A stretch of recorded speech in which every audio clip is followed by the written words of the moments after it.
I'm Zachary Ross. I'm a seismologist at Caltech. And my name's Susan Huff. I'm a seismologist with the U.S. Geological Survey in Pasadena. Okay, so this is going to be a follow-up briefing for an earthquake that we had yesterday at 10:33, a magnitude 6.4, the Searles Valley earthquake that occurred about 17 kilometers from the city of Ridgecrest, California. In this sequence so far, there's been about 1,400 aftershocks, 17 magnitude 4 aftershocks, including one 5.4.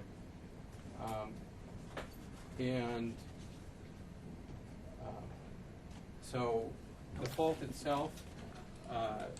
No, we can't. Could you talk on the microphone? Yeah, just stay there. Somebody else can point for you? Yeah, sure. We're not able to hear you if you need the microphone. That's how they did it yesterday. Okay, sorry.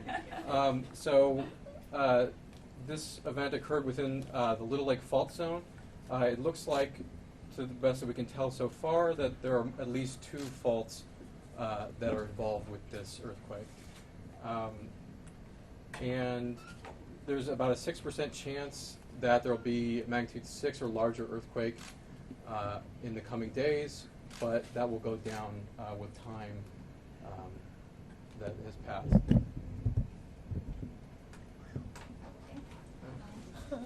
So I can add a bit to that, and then we can take questions. So let me scoot in so I can speak to the mic. So preliminary indications, as far as we've seen so far, the shaking, the ground motions from this earthquake seem to be pretty typical for a magnitude 6.4 earthquake in California. The damage was relatively light in Ridgecrest. One point here is that the town of Ridgecrest is quite young. It only started in the 1940s. So that's after California had seismic provisions in the statewide building code. So there aren't older and vulnerable buildings there like there are in some other places. There is a team in the field at this point doing reconnaissance, looking at the surface rupture. So this earthquake was large enough to break to the surface. Part of the break was outside the Navy base. Most of the sequence in the break is within the China Lake Navy base, where access is restricted. The part of it that's outside has been investigated, and there's a team that's been on the base with the cooperation of the base. They've done a helicopter flyover and reported that there is significant surface rupture that aligns with the faults that you see from the aftershock. So we'll be getting more information as they land and are able to get the pictures in. The earthquake early warning system, which you may have heard about, did function as designed. There was an initial alert that went out after 6.9 seconds. It went to a group of beta testers. And so that was received. And with that, we can take questions. I'm sorry, can you describe that early warning system? Is it the same as the app thing we were talking about yesterday, or is it different? There is an LA County app that is different and that's more publicly available. So the main shake alert system developed by the USGS is still under development, and it is being delivered to a set of beta users. The system has not been rolled out yet because it's still under development. Can you talk about the number of aftershocks and the intensity of them, and yesterday Lucy Jones described it as a very robust sequence. Like, is that how you would describe it? Why is this area maybe prone to so many aftershocks like this? Yeah, that's a great question. So as I mentioned before, there's about 17 magnitude 4s, which might be a little bit higher than average, but not necessarily not seen before. But we're going to continue to monitor this over time and see how things unfold. And you said there was a 5.4. When was that, and what did that look like? That was this morning. What time? At 4:07. 4:07. 4:07 a.m. Did that do any other damage that you're aware of? Not that I'm aware of, but you have to check with emergency services. Do you know these surface ruptures, Dr. Huff? What did those? How would you characterize that? What does that look like from a helicopter? It literally looks like a scar across the desert floor. So, a crack. Sometimes an earthquake like this moves the ground laterally, so one side goes sideways relative to the other.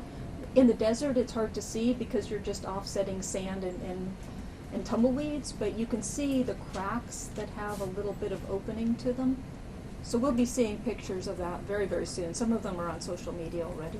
And most of that's coming from China Lake in remote areas, not in Ridgecrest or any populous areas, right? Yeah, so overwhelmingly the break is within the base. There are some base facilities. They've apparently sustained some damage on the base, but it's not. And then there's a little bit of breaking that extends to Highway 178, which is Trona Road, but not in an urban area. Can you talk about how long that aftershock activity from yesterday's earthquake might last and how the intensity will change over time or is expected to? Yeah, an event of this size is going to keep producing aftershocks for years. So, but the rates are going to decay with time. Just about every day that goes on, it's going to get cut probably significantly more. And you mentioned the early warning system and the beta testers. How you said it worked as designed. How much of a warning did they get, and was it people in Los Angeles as well as beta testers outside of LA? I don't have all of those numbers off the top of my head. So the first alert went out after 6.9 seconds, and the details I don't know. But again, it went to a group of beta testers. There's a lot of tricky issues to be worked out before the system is fully ruled out. As we've seen, the communication and some of the decisions are difficult. Is the threshold for USGS, is it different than the one for the county? Like, when you will send that out? I believe that's still under discussion, and there's a trade-off. If you're sending off alerts at when light shaking is expected, there's the concern that people might start to kind of dismiss the alerts and not pay as much attention if stronger shaking is predicted. So the value of the system is really getting out an alert if people are going to experience damaging shaking. So what's the threshold for that? 6? The threshold now, I'm looking at the person who knows the answer, intensity 5? 5? 4. 4. It's 4. Okay. The shape, the The intensity. So, okay, yeah, I'm sorry. I don't have all the numbers off the top of my head. But intensity 4, which is a level of shaking that will rattle your windows, for example, and then intensity 5 is a level that might knock things off of desks. And what magnitude would that be? It really depends. It could either be a magnitude 4 earthquake nearby or a magnitude 6.5 at 50 kilometers. Do we know where most of the aftershocks have been felt? Is it in a specific region, or is it just spread out throughout? It's mostly in that up in that region. I believe the 5.4 was felt to some extent into this area, but for the most part, they're going to be felt in Ridgecrest, Trona, and the desert communities. You said 2 faults are involved. What are the 2 faults? Yeah, this general area is the Little Lake fault zone, and so there's many different faults that are within this region. Is that where the L-shaped pattern comes from? It is. Those are 2 faults that are perpendicular? That's what we think, yeah. So the faults aren't named, it's just the Little Lake fault zone. Exactly. Which involves- A fault zone is just a region that has lots of faults all within, yeah. Given what you know about this seismic event so far, is there anything that jumps out at you, or anything that's like really of interest to you two, the experts? Yeah, I mean, I think that the L shape is particularly interesting, and that's something that we're going to be looking at in more detail, what that really means in terms of the physics and things like that. So if you could elaborate, like why that's of interest to you? Well, I mean, it's looking more and more like many earthquakes have multiple fault ruptures, and years ago that wasn't necessarily assumed to be the case. So why that might be is something that we need to understand better. And so could that potentially mean that you could feel like the sensation could go in like opposite directions, I guess? Sure, it's just important when, for hazard purposes and things like that you consider all different types of scenarios, and so when multiple faults are involved, it becomes a lot more complicated, and that's something that we need to look at more. Did the initial quake occur on one of the faults? Could I? Yeah, actually, that's one of the questions we need to look at. So did one fault go and then the other? Was it separated by 2 seconds or 10 seconds? To some extent, it's a matter of semantics. We call it one earthquake because it happened close enough together, and then we talk about sub-events. But that's one of the details that we really need to dive into the into the data to look at. One point here is that magnitude 6.5s don't happen every day in California, and earthquakes that break the surface don't happen every day. So there's a lot of questions about surface breaks and their relationship to what's going on at depth. So one of the key scientific questions and priorities is to get people in the field, which is what they're doing, to really record what happens, because those features can be very ephemeral. When you say that aftershock activity could go on for years, how do you know it's an aftershock of the 6.4 and not just a smaller new earthquake? By looking at the long-term background rates in that area, going back, potentially decades, essentially. So I can jump in again. When we say an aftershock sequence is over when the rate of earthquakes in an area goes back to what the background is, that doesn't really mean the sequence is over. It means we can't detect them anymore because the rate isn't different from what it used to be before the main shock. Can you explain that 6.0 possibility again and how that kind of diminishes over the next few days? Sure. There's always the possibility that an earthquake can trigger a larger one. And so statistically speaking, when we look at lots of different sequences over the years, we can estimate how likely it might be that a given earthquake can trigger a larger one. And so we found that as time goes on after a large event, that likelihood decreases. So we estimate something like a 6% chance as of now that there could be a larger event that occurs. An aftershock, though, not another earthquake. It could be a larger event, 6+. Well, An earthquake. Yeah. Aftershocks are earthquakes. I didn't hear that. So just to clarify, we estimate that there's about a 6% chance of a magnitude 6 or larger earthquake happening, and how large it would be would determine whether it's an aftershock or not. It could ultimately be a main shock itself. What was the time frame on that? That's just going forward. That's as of right now. It's 6%? Yeah. And that's in the general region, correct? Yes. Meaning Ridgecrest and That's that right. environs. Mhm. How about its effect on, say, the big one that we talk about, the San Andreas? Is there any data supporting the connection? Yeah, probably not. It's pretty far away from It's San not Andreas. predicted for something that far away? Probably not. In what other tangible ways does yesterday's quake and all the aftershocks affect us moving forward, looking forward to other events other than the 6% chance of the 6? Is that too general a question? Yeah, I don't really understand the question. Yeah. I think so. Take a crack at it. I think the odds that this earthquake is going to influence significantly faults away from the immediate area are very, very low. They're not zero, but we don't even try to do a forecast because the odds are so low. It is well away from the San Andreas, for example. So we always have the background rate of and probabilities of earthquakes on every fault in the state, and those don't change. We just superimpose the aftershock likelihood locally. So for most parts of California, we're at where we were before yesterday, before this happened. Can you describe the infrastructure of Ridgecrest a little more? Are there any multi-story steel moment frame buildings or unreinforced concrete buildings? My grandparents moved to China Lake in 1946, so I can address this one. So that the base was started after World War II, so that's where everything there is new.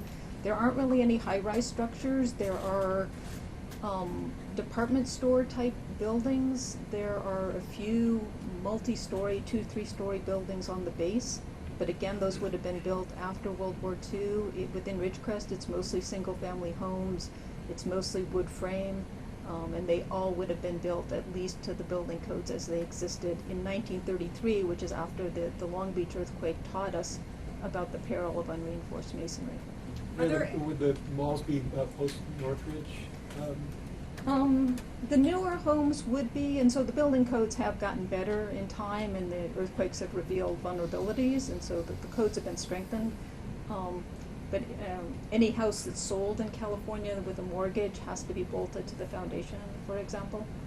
So all the houses are not quite at the level of post-Northridge codes, but they're not bad. Are there any areas though that are of concern? I know that yesterday in Lake Isabella, people were concerned about the dam. Are there any structures that if there were 6+ or if there was a greater quake than the one we had yesterday, might be an area for worry? Yeah, I haven't heard about anything and any concerns for dams. There were some rock falls. There was some damage on the base, apparently including to their tower. So I don't have a lot of details on that, or the rock falls. Again, a lot of the strongest shaking would have been along that L that you see, and overwhelmingly that is in a remote part of the base, which was very fortunate. Several more questions. Last question. Well, I know it's kind of close to the Los Angeles Aqueduct. Any damage there? If there had been, I'm pretty sure we would have heard about it. Tomorrow, does the risk for another quake go down to 5%, or is that? If nothing has happened by then the risk goes down, and we'd have to recalculate what that would be at that time. Okay. Yeah. Are there any significant offsets in this drive? So the photos that I've seen, the offsets are on the order of 10 centimeters or a couple of inches, but the most dramatic surface rupture is almost certainly on the base. So there has been a preliminary reconnaissance, and we expect to have that information very soon, but not right now. Do you know that the base structures were those also post World War II? Yes, because the base is post World War II. So When you said the tower, you mean their air control tower? yes. Thank you. Thank you guys. Are these images online now? Ruptures? Most of this is available online. Almost everything is available. Okay. And let me jump in. The USGS Aftershock forecast is also online, and it will be updated at this point, I believe, sometime today, and then going forward, probably daily for a while. Thank you. It's like every earthquake gives you an opportunity to study something new, learn something new. Any questions? I was telling you to look over there because it's not going to look like this on TV. Yeah, you got more viewers this way. Yeah. I'm just waiting. Thank you. Was that your first time doing Pretend like we're all students. with this many cameras. Yeah, pretend like we're all students. All those lenses are just little students who want to learn everything you have to say. Good job, though. Thank you.